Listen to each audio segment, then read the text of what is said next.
नमस्ते दोस्तों, मैं हूं आपका दोस्त भगवती प्रसाद पुरोहित एडवोकेट। और आज की वीडियो में हम समझने वाले हैं कि प्रत्येक महिला को उसके पति के जैसा जीवन जीने का अधिकार है और यह कानून में भी इसके संबंध में प्रावधान दिए गए। तो आज के इस ग्राफ के माध्यम से हम सब कुछ समझने वाले हैं। आपने चैनल को सब्सक्राइब नहीं किया तो चैनल को सब्सक्राइब कर दीजिए, बेल आइकन को प्रेस कर दीजिए और इस वीडियो को फटाफट लाइक कर दीजिए, क्योंकि इस चैनल के माध्यम से आपको मिलती है सरल और आसान भाषा में कानून की नई नई जानकारी। तो आइए वीडियो को शुरू कर लेते हैं।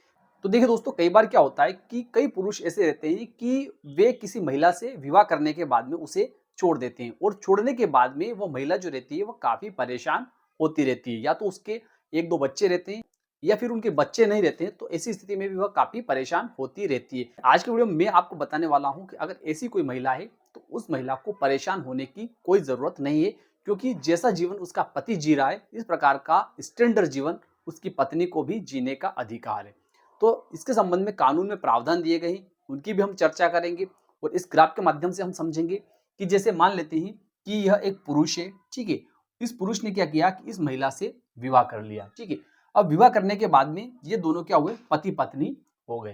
तो उदाहरण के रूप में हम समझ रहे हैं कि जैसे इस व्यक्ति ने जब इस महिला से विवाह किया था उस समय इस पुरुष के पास में इतनी धन संपदा नहीं थी, इसलिए इसने क्या किया कि इस कम धन संपदा वाली या गरीब महिला से या कम पढ़ी लिखी महिला से इसने विवाह कर लिया।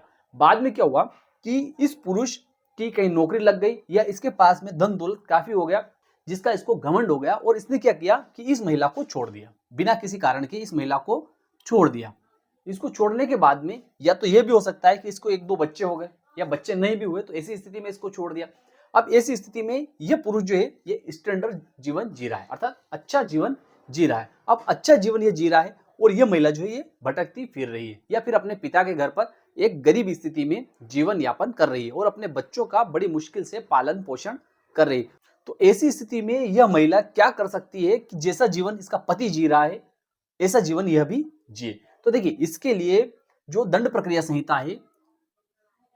संहिता है उसकी धारा 125 में प्रावधान दिए गए हैं कि अगर इस महिला की हैसियत ऐसी नहीं है कि यह अपना जीवन अच्छे से जी सके या अपना जीवन का पालन पोषण कर सके, अपने बच्चों का भरण पोषण कर सके, तो ऐसी स्थिति में यह महिला जो है धारा 125 का आवेदन जो है जेएमएफसी कोर्ट अर्थात न्यायिक मजिस्ट्रेट के समक्ष प्रस्तुत कर सकती है। जब यह महिला जो है न्यायिक मजिस्ट्रेट के समक्ष अपना आवेदन पेश करती है तो उस आवेदन पत्र में इस महिला को सभी तथ्यों को लिखना चाहिए। अर्थात इसका मतलब यह होता है कि इन दोनों की शादी किस स्थिति में हुई थी, ठीक है, किस स्थिति में इस व्यक्ति ने इस महिला को छोड़ दिया, आज की तारीख में यह महिला किस प्रकार की जिंदगी जी रही है, अर्थात इसके पास में आय का कोई स्रोत है अथवा नहीं है, अपने पिता पर बोझ बनकर वहां पर जीवन जी रही है, ठीक है, और इसके पास में कितनी धन संपदा है, इसके पास में इसकी नौकरी है, इसकी सैलरी है या इसके पास में कोई जमीन जायदाद है जिससे इसको इनकम प्राप्त हो रही है। तो उन सभी बातों का उल्लेख उस आवेदन पत्र में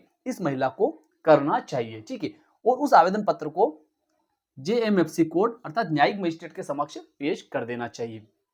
जब न्यायिक मजिस्ट्रेट के समक्ष ऐसे आवेदन को पेश किया जाएगा तो उस आवेदन पत्र के साथ में एक आवेदन पत्र और 125(3) दंड प्रक्रिया संहिता का अर्थात सीआरपीसी का पेश करना चाहिए। यह आवेदन जो रहता है अंतरिम भरण पोषण प्राप्त करने के लिए रहता है। तो देखिए, जैसे इस महिला के द्वारा जेएमएफसी कोर्ट में कोई दावा पेश किया जाएगा तो यह व्यक्ति जो है यह कोई आसानी से, ये इसका पति जो है ये कोई आसानी से इस महिला को भरण पोषण देने वाला नहीं, तो वो प्रक्रिया जो है वो काफी लंबी चलती रहेगी। तो इसके लिए इस महिला को क्या करना चाहिए कि एक आवेदन पत्र, जैसा कि मैंने पहले बताया दंड प्रक्रिया संहिता की धारा 125(3) का आवेदन पेश करना चाहिए। वह होता है अंतरिम भरण पोषण राशि प्राप्त करने के लिए, ठीक है। तो उस आवेदन पत्र पर न्यायालय के द्वारा पहले सुना जाएगा, अर्थात उसकी सुनवाई पहले की जाएगी। प्रथम दृष्टया अगर न्यायालय को ऐसा लगता है, अर्थात उस आवेदन पत्र को और उस केस को पढ़ने से अगर न्यायालय को ऐसा लगता है कि इस महिला को वर्तमान में खर्चे की जरूरत है, तो ऐसी स्थिति में न्यायालय के द्वारा क्या किया जाएगा कि 125 दिन के आवेदन पत्र को स्वीकार कर लिया जाएगा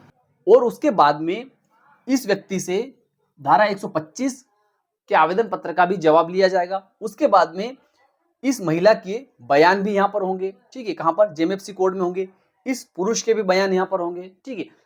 अब इसमें एक और महत्वपूर्ण तथ्य है कि किन दस्तावेजों को साथ में पेश करना चाहिए। जब आवेदन या महिला पेश करेगी तो उस आवेदन पत्र के साथ में कौन कौन से कागज पेश करना चाहिए, ठीक है।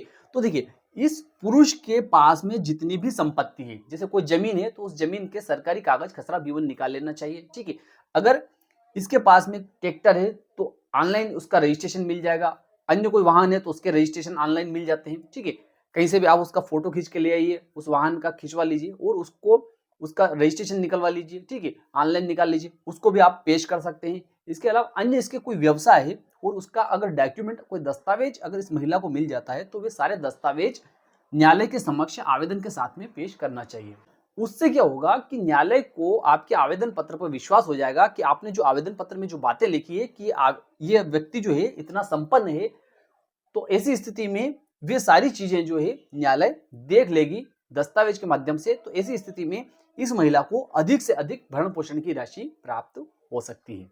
उस आवेदन पत्र के साथ में और कौन कौन से दस्तावेज पेश करने चाहिए, तो देखिए इस महिला को वह दस्तावेज पेश करना चाहिए जिसमें इस महिला का नाम जो है पत्नी के रूप में है और इस व्यक्ति का नाम जो है पति के रूप में है, ठीक है, और ये दोनों साथ में निवास करते हैं। इस प्रकार का भी अगर कोई प्रमाण मिल जाता है या साथ में निवास किया है या दोनों का पता एक है, तो इस प्रकार का प्रमाण भी इनको पेश करना चाहिए, ठीक है। इसके अलावा अगर इस पति ने इस महिला को किसी रूप में प्रताड़ित किया है और इस महिला ने किसी पुलिस थाने में इस पुरुष की अगर रिपोर्ट की है तो उसकी कॉपी भी उस आवेदन पत्र के साथ में पेश कर देनी चाहिए। तो इस प्रकार से जब उस आवेदन पत्र का 125 के आवेदन पत्र का अंतिम निराकरण न्यायालय के द्वारा किया जाएगा, तो न्यायालय जो है वह इस व्यक्ति की संपूर्ण आय और इस महिला की संपूर्ण आय को दृष्टिगत रखते हुए, अब देखिए न्यायालय के द्वारा जब अंतिम रूप से उस आवेदन पत्र का निराकरण किया जाएगा तो उस समय न्यायालय के द्वारा क्या देखा जाएगा, तो देखिए न्यायालय के द्वारा इन चीजों को देखा जाता है कि इस व्यक्ति पर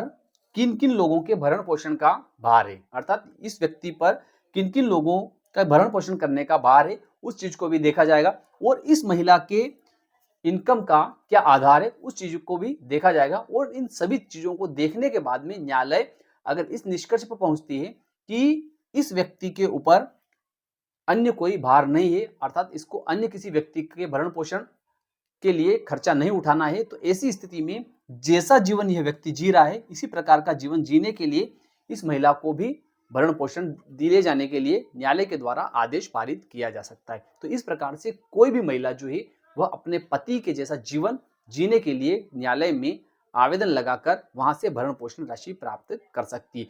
अगर उसके पति ने उसको बिना किसी कारण के छोड़ रखा है तो ऐसी स्थिति में कोई भी महिला जो है वह न्यायालय में धारा 125 का आवेदन पत्र पेश कर वहां से भरण पोषण राशि जो है अपने पति से प्राप्त कर सकती है। तो मैं विश्वास रखता हूं कि आज का वीडियो आपको अच्छा लगा होगा। अच्छा लगा तो इस वीडियो को लाइक कर दीजिए, अधिक से अधिक लोगों तक शेयर कर दीजिए। फिर मिलते हैं अगले वीडियो में, तब तक के लिए जय हिंद जय भारत।